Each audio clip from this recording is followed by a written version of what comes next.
আসসালামু আলাইকুম আমার প্রাণপ্রিয় বন্ধুরা। গতকাল রাত ৩টার সময় টাঙ্গাইলের বেবিস্টান এলাকার কাঁচাবাজার মার্কেটে হঠাৎ করে আগুন লাগার ঘটনা ঘটেছে।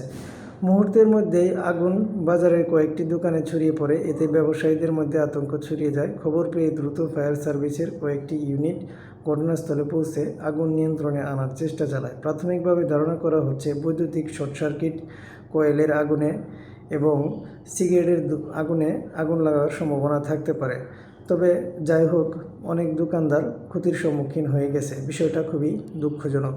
এমনভাবে দোকানপাটগুলো পুড়েছে যে কিছুই আর অবশিষ্ট নেই, সব পুড়ে ছারখার হয়ে গেছে। প্রিয় বন্ধুরা আমার,